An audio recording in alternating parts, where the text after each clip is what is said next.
morning when I hated to get up.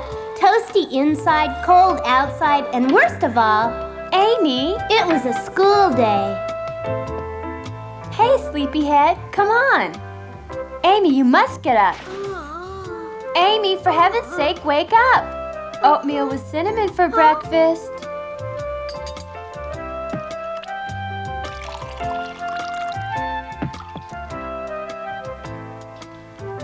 Know what I like least about school? Getting out of bed? No, it's grumpy Mr. Davis. Yes, but Mr. Davis is there to help. Yes, but I wish Mr. Sutton was still there instead. I'll be glad when the war is over and he comes back home. Yeah. Amy, hurry and finish breakfast. You're going to be late for school. I know. Boy, I'm having trouble getting started this morning. Now what? I need my fortitude. I trust we know where you're going today, Beth. Mm-hmm. Hardly a day went by when Beth didn't go to the Lawrence house and play the big, beautiful piano there.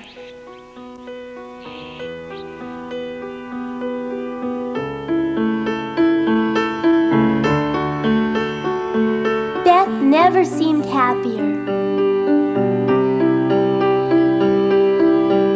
Such pretty music. Yes, don't you love it? Yes, it actually makes housework a pleasure. If anything can. Please, ladies, a little less noise. We mustn't disturb Beth while she's practicing. Yes, sir.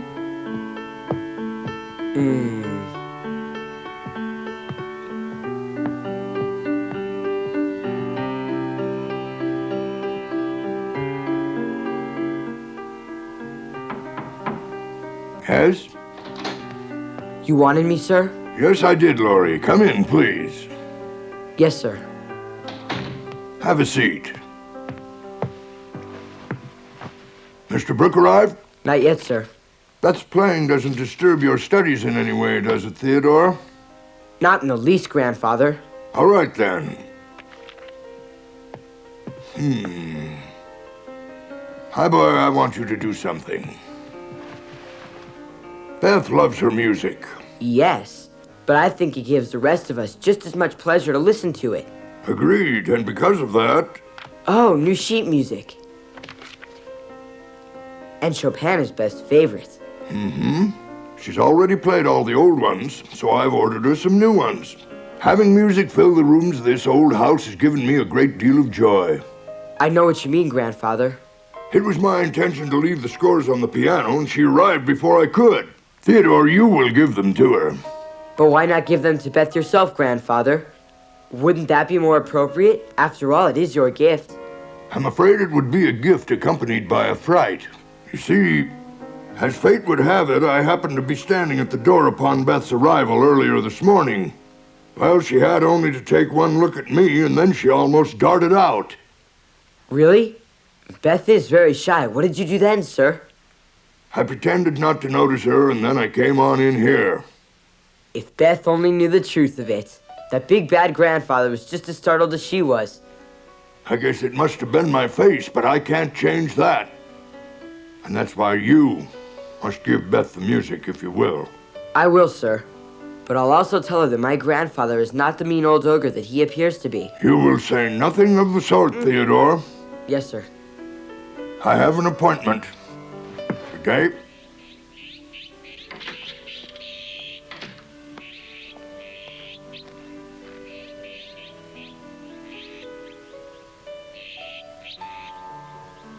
Hannah? Hannah? Yes, ma'am. Forget something? It's about Beth, Hannah. Isn't it beautiful? Plays like an angel, she does. Yes, but I'm beginning to worry. She's been at the Lawrence house every day for weeks now. Yes'm. Staying hours and hours. Yes'm. I know Beth would never intentionally impose, but it concerns me she might be disturbing the Lawrence household. Hannah, give Beth one more hour, then please go bring her home for me, will you? Don't worry, I will.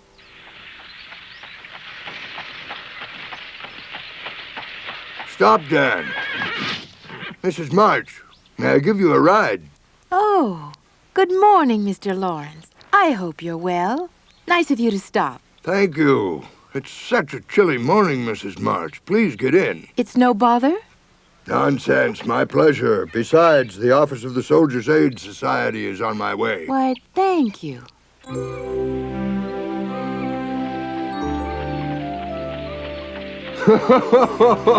Mrs. March, rest assured your daughter is welcome anytime. Anytime. It's so refreshing to listen to her play the piano.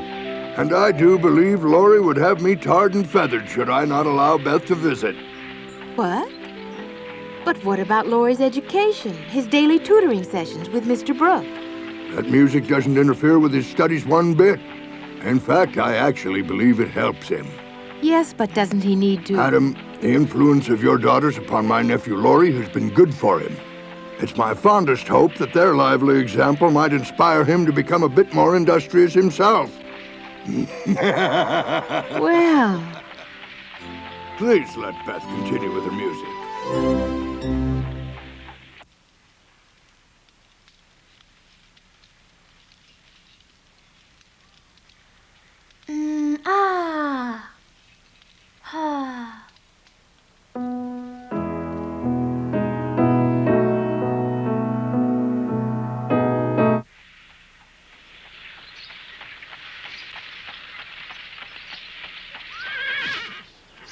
I'm very grateful, Mr. Lawrence. If there was some way we could repay you. Trust me, madam. Your Beth is gift enough for me. Thank you, Mr. Lawrence. You're so very generous. Get up, Dobbin.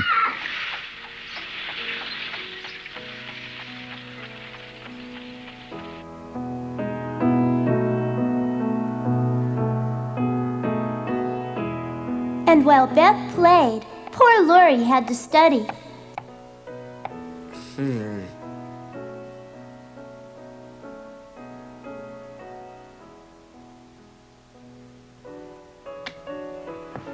John, I believe she left the house some hours ago.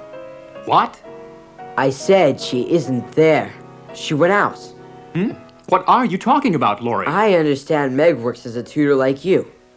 It must be wonderful having something in common with someone you care so much about. Have you done your math work? Meg is a lovely girl, isn't she, Mr. Brooke? Lawrence, finish your math problem. Oh, no. Huh? What? Why did it stop right in the middle? What stopped? The music. Beth quit playing right in the middle of a song. What? Yeah, listen, nothing but silence. Young man, you've been trying my patience all morning long. Just a bit longer, huh? All right, Hannah? Honey child, now listen to me. I already gave you 10 whole minutes longer than your mama told me to. Beth, she said for me to come over here and fetch you home in 1 hour. I understand. I'll come with you, Hannah. But do I have to right away? Can I have just 10 minutes more? I promise I'll come right home then. Honey, baby, I understand completely just how much your piano playing means to you. But Beth, your mama told me I should come. Please, Hannah, 5 more minutes. Laurie, your studies! Yes, I know, but I have to find out why Beth stopped playing. But you haven't done... Hey!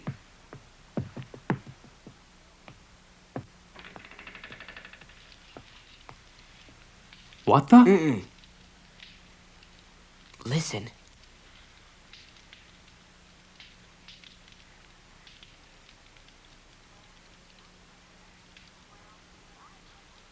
Well, I reckon you can stay 1 tune longer. Thanks.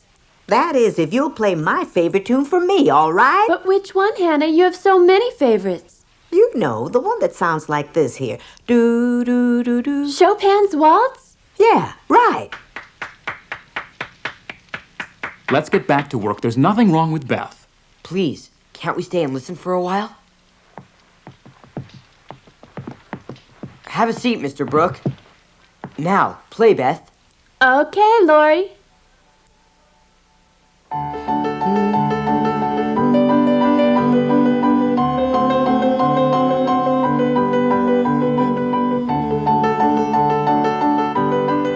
Your studies are waiting, Laurie.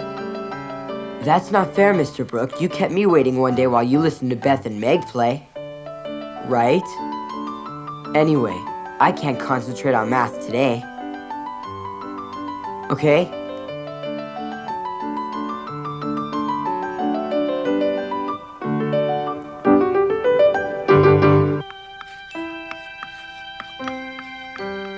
Why is he always so grumpy? Students, who will solve this problem?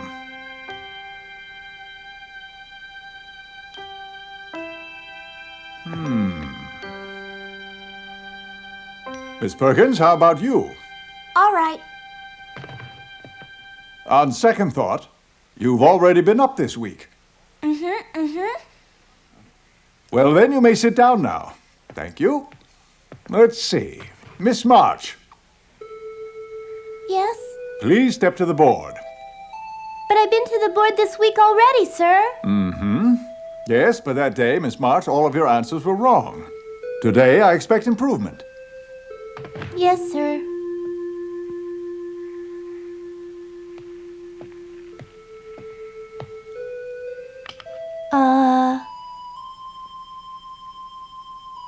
Boy. Well, Miss March, we're waiting.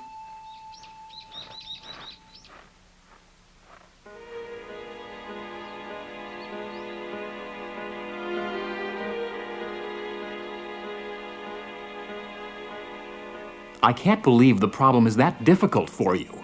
Concentrate, Laurie. This 8, where does it come from, Miss March? 7 8s are 56. How did you get 58?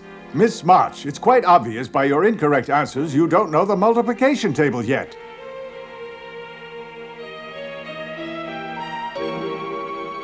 This is good. I see you do understand the math problem after all. I thought if I did them too easily, you might feel that you weren't needed. Oh, sure. Tell me, exactly what is it about tutoring you find most rewarding, Mr. Brooke? That's easy. Turning scalawags like you into scholars.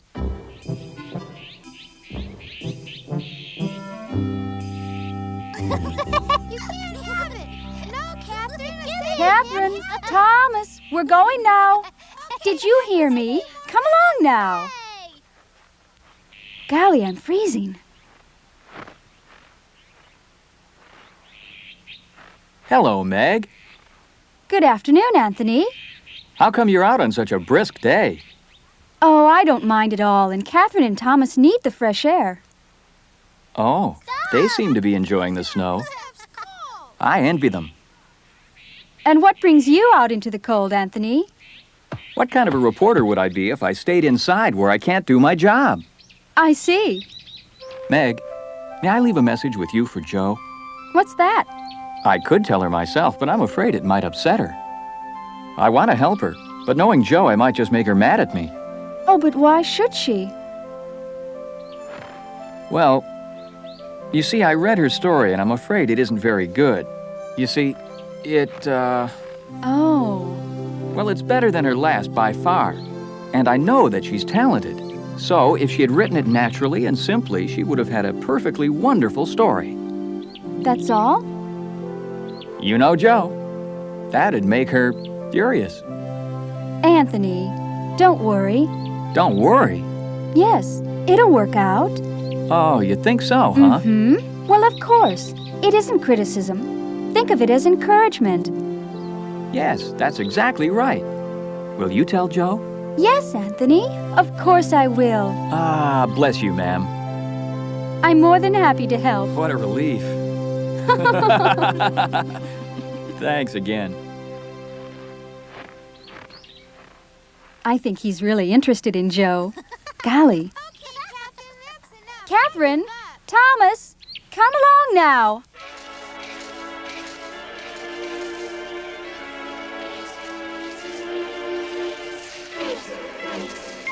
Get ready, Amy. I'm going to let go of your hand. No, Katie, don't you dare! No! Help! Look out! Look out, everybody!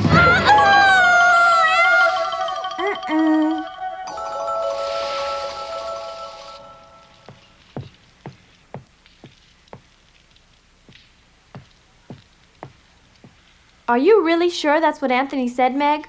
Yes, Joe, I'm not just making it up.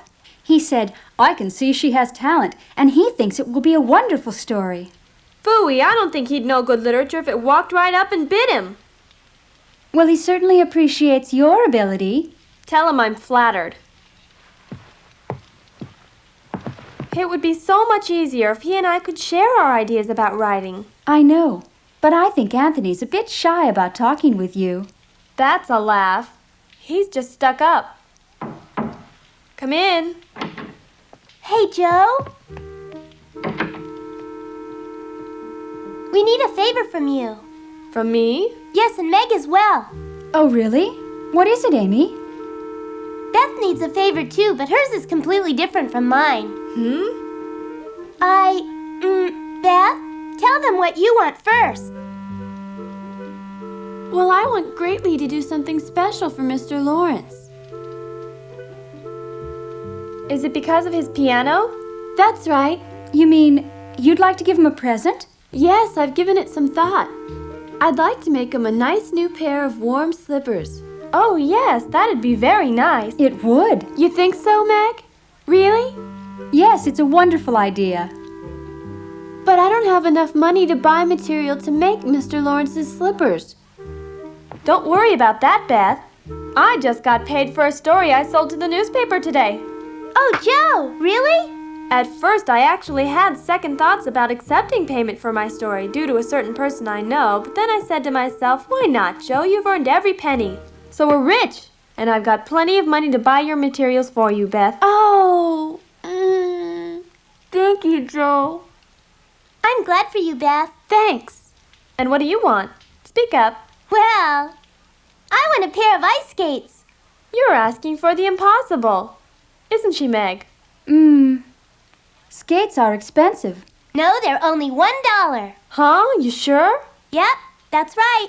They belong to Katie's sister and they're several years old, but they're in very good shape. Oh, please, Joe. Skating is such good, clean fun, you know. You better not be joking, Amy, and if you aren't, can you ask your friends if they have another pair of dollar skates to sell to me, please? Yeah! Ooh. What did I tell you, Joe? The hardest thing about skating is the ice. Funny.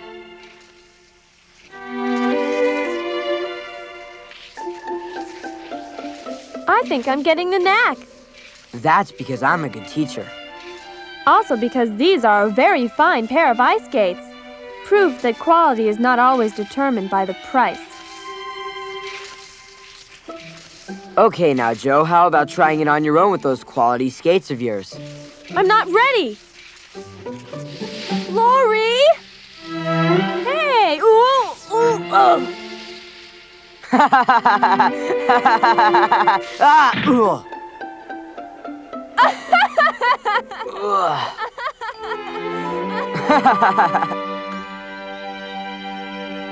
Beth is already working on those slippers I told you about. That should please Grandfather a lot. You really think so? I'm sure of it, Joe. It's been a long time since anyone has given Grandfather such a wonderful gift. He's bound to be extremely pleased.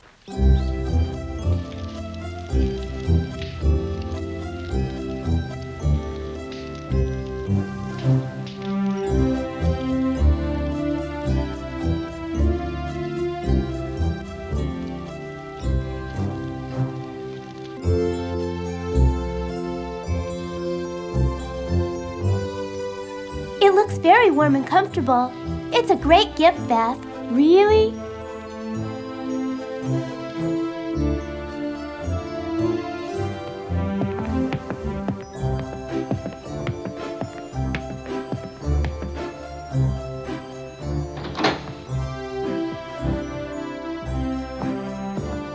Why not leave your gift on this table, Beth?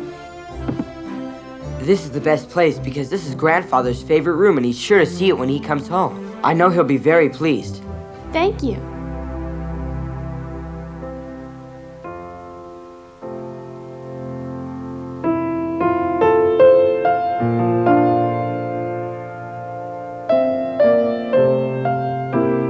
Afternoon, sir. Afternoon.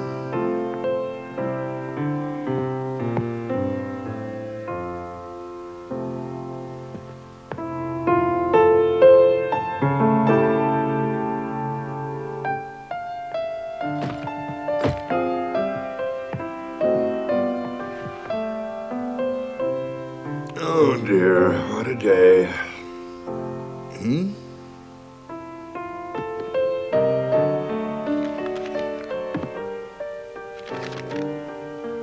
To Mr. Lawrence, for all of your many kindnesses, love, Beth.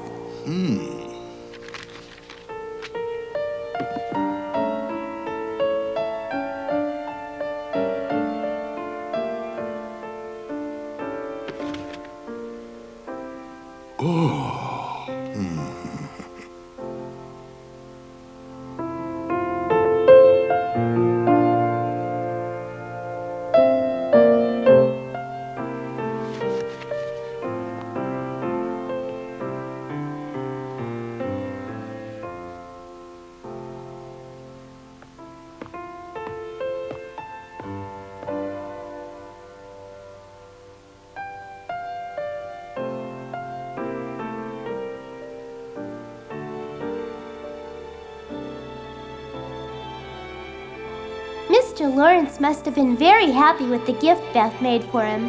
How do I know? Because a few days later, he surprised all of us by giving Beth a present she or any of us would not soon forget. Aren't friends and gifts just about the most wonderful thing in the whole world?